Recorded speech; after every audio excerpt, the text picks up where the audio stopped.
Welcome to my channel, where the scariest stories come to life. Before we dive into today's chilling tale, make sure to hit the subscribe button and turn on notifications, so you never miss a story. Now, let's get into the horror. I read a similar encounter online recently, and it jogged my memory of something I hadn't thought about in a long time. This happened in my early teens, about 10 years ago. It was late afternoon, and the sun was beginning to set. We were at the neighborhood park, our usual hangout spot as early teens. It was one of those evenings just like any other, just me and my friends hanging out and talking. Then my friend Joey asked, "Who are they?" In the distance, we noticed two figures approaching. Their appearance struck us as odd. They were dressed in all dark clothes and hoodies and, judging from their size, seemed a couple of years younger than us. What seemed even more odd was the way they hid their faces under the shadows of their hoods. Curiosity mingled with a sense of unease as these particular kids asked if they could join us. Their voices, although polite, had an unusual and haunting resonance, sending a shiver down our spines. It's like they just hit our ears the wrong way. One of my friends, Paul, a bit more daring than the rest, asked why they kept their faces hidden like that. With an almost deliberate slowness, they pushed back their hoods, revealing their faces and, more importantly, their eyes. The sight that met us was beyond disturbing. Their eyes were like deep voids, devoid of any light, and it felt as if they could swallow you whole. It was a sight that made our hearts race, a primal fear that gripped us. A surge of fear and adrenaline surged through us, and without a second thought, we scattered, each of us running in a different direction, leaving the park behind. We didn't look back. We just ran.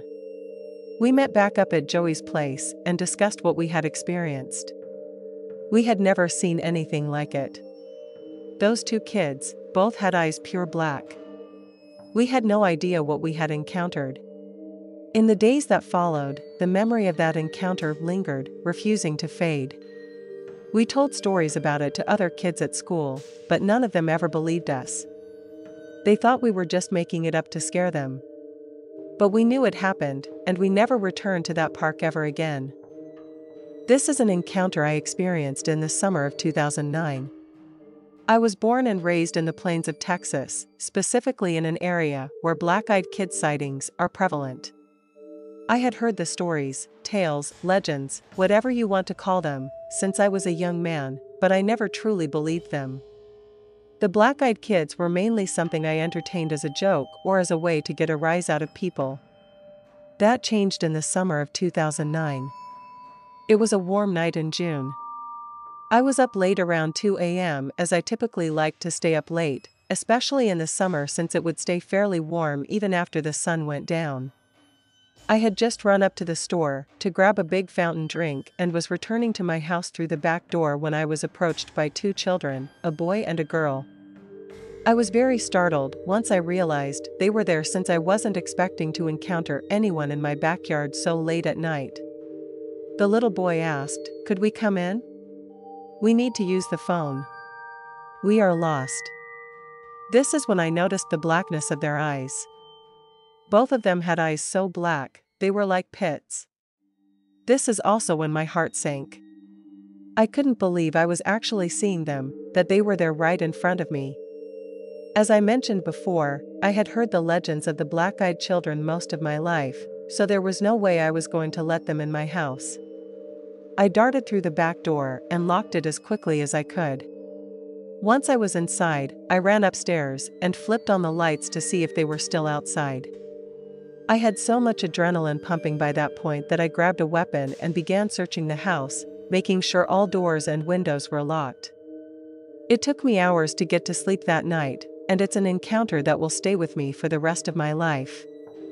These entities took the form of something most people view as innocent, weak, and mild, and tried to trick unsuspecting people to do God knows what with or to them. I am glad my reflexes kicked in and I was able to live to tell the tale. This happened back in 2022. There was a storm that night. The wind was howling, and rain was hitting my windows really hard. I was all by myself, reading a book on the sofa, with only a lamp on. My boyfriend at the time had to stay back late at work, so I had left the front porch light on for his return in a couple of hours. Suddenly, I heard a knock at the front door, and it startled me. Why was someone knocking when the doorbell is clearly there right next to the door? I remember thinking. For some reason, this fact really set me on edge. There was no way it could be my boyfriend, as he had only just called me, and I knew he wouldn't be back so soon. Plus, he had a key, and if he didn't, he would use the doorbell. I went to the door and peeked through the peephole. I saw two kids, a boy and a girl. They had their hoods up, and their hoods covered most of their faces. Although it was raining heavily, I clearly remember that they were not soaked like I expected. In fact, they seemed dry. While I continued to watch them through the peephole, the boy suddenly looked up and stared right at me through the peephole. "Can we come in?" he asked. It was less of a question and more of a command. It made me nervous, but I couldn't understand why. I was about to say yes and open the door when I noticed their eyes. They were both staring at me now, but there was no way they could have known I was there. Their eyes were all black, like there was nothing there. I got really scared. I stepped away and said through the door, "Sorry, I can't help you." I made sure the door was locked, turned off the lights, and got as far away from the door as possible. The knocking kept going, slow and relentless.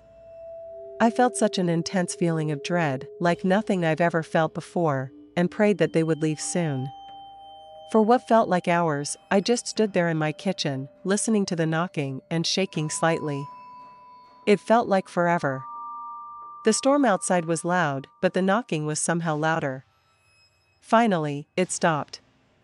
Everything was quiet, but I still could not shake that feeling. My boyfriend came home 2 hours later. I told him everything that had happened, and he was super apologetic that he had to come home so late. He almost dismissed the whole thing, but I guess the look on my face made him realize something not normal had happened. I still get nervous when I'm home alone on stormy nights. After finishing up a late shift delivering pizzas, all I wanted was to hit the sack. It was one of those nights where exhaustion felt like it could consume me whole. The familiar route home seemed to stretch on forever, each stoplight prolonging the journey. As I waited at a red light, I noticed two small figures on the sidewalk. It was late, and seeing anyone out at this hour in this part of town was unusual, let alone what appeared to be children. They strolled over to my car. They looked young, but something felt off. They seemed out of place, like they didn't belong here. The girl approached my car and asked for a ride home. Simple enough, but as they got closer, I noticed their eyes. Those eyes were pitch black, like there was no end to them. It sent a shiver down my spine, a chill I couldn't shake off. I hesitated but managed to decline. "Sorry, I can't help you," I said, just as the light turned green. I hit the gas, driving away, but I couldn't help glancing back in the rearview mirror. They were standing there, their eyes fixed on my car. The unease grew with each passing moment. When I reached home, I quickly recounted the bizarre encounter to my roommate. He listened carefully, then calmly mentioned that he'd heard about these kids before. The black-eyed children, that's what they called them. It was unsettling to think that what I had experienced was part of a bigger, eerie story. I looked them up online and did some searching on Reddit, and from what I read, they seemed very similar to what I experienced. That night left a mark on me, an experience that has stayed with me and has made me more apprehensive during those late-night drives home after work. This is a memory from my childhood that still haunts me to this day. It was a regular Saturday afternoon, the sun occasionally peeking out through the clouds. Mom had gone to the grocery store and said she'd be back soon. This was back in the 90s. I was in the front yard, tossing a ball against the wall, lost in thought. Out of the blue, two kids around my age appeared. Their clothes seemed old-fashioned, like they were from a slightly different time. I greeted them with a smile and invited them to play catch, but as they looked up, their eyes caught my attention and fear gripped me. Their eyes were deep black, like the night sky, white parts and all. In an attempt to shake off the unease, I suggested we play a game. The girl, speaking gently but urgently, said they needed to go inside to use our phone to call their mum.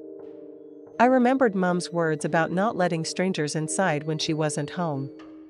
With a nervous smile, I declined their request, saying, "Sorry, I can't help you." I quickly went inside and locked the door, peeking through the window. I couldn't see them out the window, but I was so freaked out that I didn't dare go outside to find out. When Mum returned, I told her everything. She reassured me that I did the right thing by following the safety rules. As I grew older, my curiosity led me to the internet, where I started reading about strange encounters just like the one I had. Turns out, I may have had a run-in with the black-eyed kids. Nothing really ever happened to me on that day or after, but those eyes haunted my dreams for a long time. Thanks for sticking around till the end. If you enjoyed the story, don't forget to give the video a like and leave a comment with your thoughts. And if you haven't already, hit that subscribe button and turn on notifications so you never miss a terrifying tale. See you in the next one.